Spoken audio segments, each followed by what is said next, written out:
उत्तराखंड में चार धाम या चार मंदिर भारत में सबसे महत्वपूर्ण और व्यापक रूप से यात्रा किए जाने वाले तीर्थ यात्रा में से एक है। इन मंदिरों के दरवाजे हर गर्मी के मौसम में हजारों तीर्थयात्रियों, संतों और यात्रियों का स्वागत करने के लिए खुलते हैं। आज के इस वीडियो में हम उत्तराखंड के उत्तरकाशी में बसे चार धाम के बारे में जानेंगे, जो यमुनोत्री, गंगोत्री, केदारनाथ और बद्रीनाथ हैं, जिन्हें छोटे चार धाम भी कहा जाता है। हिंदू पौराणिक कथाओं के अनुसार उत्तराखंड कई महत्वपूर्ण धार्मिक स्थलों का घर है, जिनमें पंच प्रयाग 5 महत्वपूर्ण नदी संगम, पंच केदार शिव को समर्पित 5 मंदिर, पंच बद्री विष्णु को समर्पित 5 मंदिर, हेमकुंड साहिब एक महत्वपूर्ण सिख तीर्थ स्थल, हरिद्वार और बहुत कुछ शामिल है। यमुनोत्री और गंगोत्री देवी यमुना और गंगा को समर्पित हैं, जिनके बाद ये नदियां यमुना, गंगा भारत के विशाल भूभाग में बहती हैं। केदारनाथ और बद्रीनाथ क्रमशः भगवान शिव और भगवान विष्णु को समर्पित हैं। हिंदू परंपराओं में एक मान्यता है कि प्रत्येक व्यक्ति को अपने जीवन काल में एक बार चार धाम यात्रा, छोटा चार धाम सहित अवश्य पूरी करनी चाहिए। अब हम उत्तराखंड के उत्तरकाशी में बसे छोटे चार धाम के बारे में विस्तार से जानेंगे। सबसे पहले यमुनोत्री।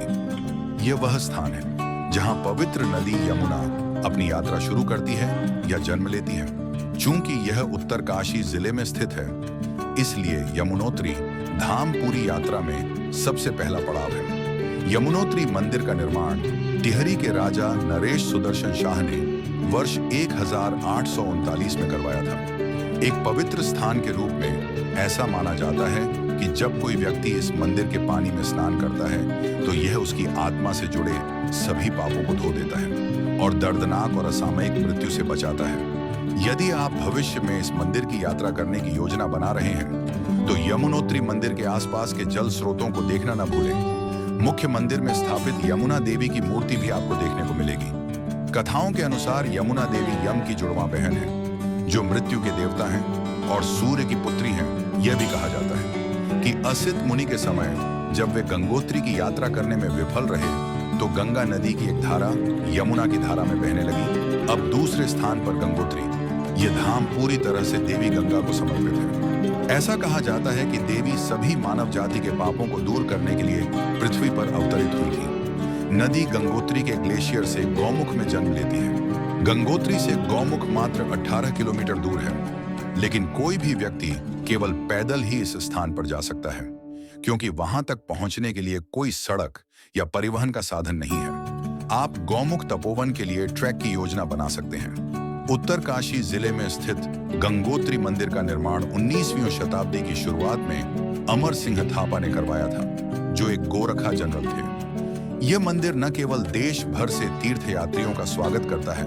बल्कि यह पर्यटन समुदाय के बीच भी काफी लोकप्रिय है, क्योंकि गंगोत्री के आसपास के ट्रैक और ट्रेल्स इसके मुख्य कारण हैं। जबकि कुछ विदेशी पर्यटक अक्सर यात्रा संस्कृति का अनुभव करने के लिए गंगोत्री आते हैं, और उनमें से कुछ केदारताल, गौमुख और मेरू जैसी जगहों पर अपनी यात्रा शुरू करने के लिए गंगोत्री आते हैं। अब तीसरे नंबर में आता है केदारनाथ, जो उत्तराखंड के रुद्रप्रयाग जिले के बीच में स्थित है और इसे तीर्थ यात्रा और भक्ति के लिए सबसे दूरस्थ स्थल और स्थान माना जाता है। कहावत है कि केदारनाथ मंदिर का निर्माण पांडवों ने किया था और वर्तमान संरचना का निर्माण 8वीं शताब्दी में आदि शंकराचार्य ने किया था। संरचना में इस्तेमाल किए गए भूरे पत्थरों को कई शताब्दियों तक कठोर भूभाग में परिवर्तनों को झेलने के लिए एक वास्तुशिल्प चमत्कार कहा जाता है।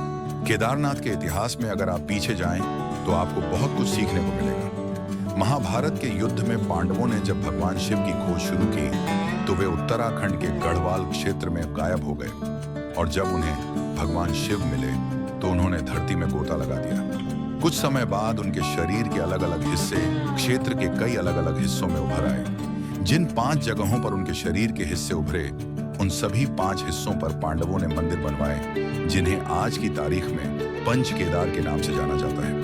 अब छोटे चार धाम के चौथे और आखिरी धाम बद्रीनाथ को सबसे पवित्र स्थानों में से एक माना जाता है। ये मुख्य चार धाम यात्रा और छोटा चार धाम दोनों का हिस्सा है। ऐसा कहा जाता है कि भगवान बद्री की मूर्ति अलकनंदा नदी में आदि शंकराचार्य को मिली थी। बाद में उन्होंने इसे तप्त कुंड के पास स्थित गुफा में रख दिया था। यदि आप इस मंदिर की पृष्ठभूमि को देखें तो आप देखेंगे कि यह नर और नारायण पर्वत श्रृंखला के बीच स्थित है, जो इसे एक सुंदर दृश्य बनाता है।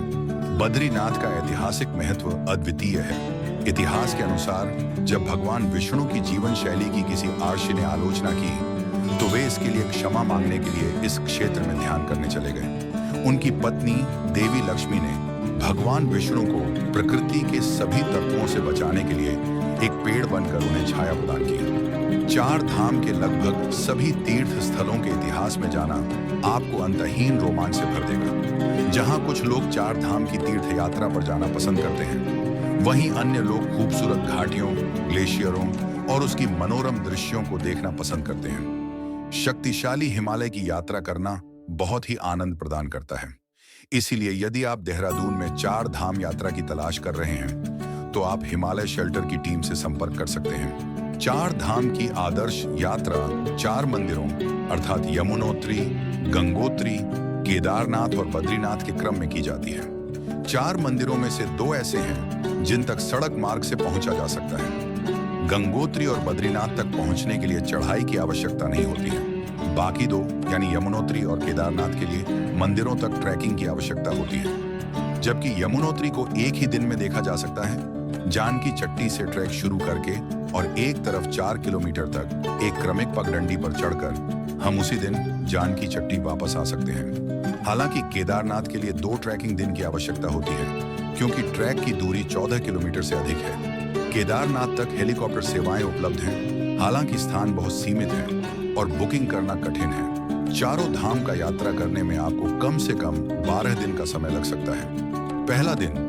देहरादून आशिकेश या फिर हरिद्वार से बड़कोट तक जाने में 1 दिन का समय लगता है, जिसकी दूरी देहरादून से 136 किलोमीटर, आशिकेश से 166 किलोमीटर, हरिद्वार से 191 किलोमीटर। दूसरा दिन बारकोट से जानकी चट्टी तक ड्राइव करें और यमुनोत्री तक ट्रैक करें और शाम तक जानकी चट्टी लौट आएं। बारकोट से जानकी चट्टी की दूरी 45 किलोमीटर तक रोड से यात्रा करें। यात्रा में 2 घंटे का समय लगेगा।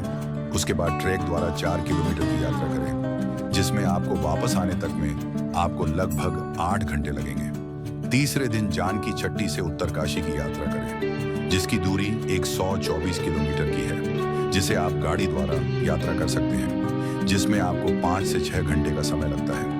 आप चौथे दिन उत्तरकाशी से गंगोत्री की यात्रा करें, जिसकी दूरी 100 किलोमीटर की है, जिसे पूरा करने में आपको 3 से 4 घंटे का समय लग सकता है। घड़तांग गली हाइक की कुल दूरी 5 किलोमीटर, जिसे पूरा करने में आपको 2 घंटे का समय लग जाता है। रास्ते में गंगनानी जाई, इस जगह पर एक मंदिर और एक गर्म पानी का झरना है। गंगनानी से आगे खूबसूरत हरसिल घाटी देखी जा सकती है। एक और आकर्षण घड़तांग गली है, जो सड़क के शीर्ष से 2.5 किलोमीटर की पैदल दूरी पर है। दिन भर गंगोत्री की सैर करें और गंगोत्री धाम के दर्शन करें। दोपहर के समय उत्तरकाशी के लिए प्रस्थान करें। 5वें दिन आप गंगोत्री से उत्तरकाशी, जिसकी दूरी लगभग 100 किलोमीटर की है, जिसे पूरा करने में 4 घंटे का समय लगेगा। उसके बाद छठे दिन उत्तरकाशी से गुप्तकाशी सोनप्रयाग, जिसकी दूरी 200 किलोमीटर की है, जिस सफर को पूरा करने में 9 से 10 घंटे लग जाते हैं। फिर 7वें दिन गुप्तकाशी सोनप्रयाग से गौरीकुंड का सफर शुरू करेंगे, जिसकी दूरी 32 किलोमीटर की है। फिर 14 किलोमीटर ट्रैक करके केदारनाथ तक पहुंचा जा सकता है। फिर केदारनाथ से ट्रैक द्वारा वापस गौरीकुंड आकर 30 किलोमीटर दूरी तक करके 8वें दिन पहुंच सकते हैं। 9वां दिन गुप्तकाशी से बद्रीनाथ, जिसकी दूरी 198 किलोमीटर की है, आप ड्राइव करके पहुंच सकते हैं। 10वां दिन बद्रीनाथ से श्रीनगर तक, जिसकी दूरी 166 किलोमीटर की है, पहुंच जाए। फिर श्रीनगर से देहरादून, आर्षिकेश, हरिद्वार तक आप पहुंचकर आराम करें। उसके बाद आप अपनी वापसी यात्रा की योजना बना सकते हैं। यात्रा में किसी प्रकार की अवरोधों के कारण आपको यात्रा में लेट हो भी सकती है। अगर आपको हमारी ये छोटी सी जानकारी अच्छी लगी हो तो आप मेरे इस वीडियो को लाइक तथा आप मेरे इस चैनल मिस्ट्री टेम्पल को सब्सक्राइब और अपने लोगों को शेयर करें, ताकि ऐसे ही जानकारी मैं आप लोगों के लिए लाता रहूं। धन्यवाद।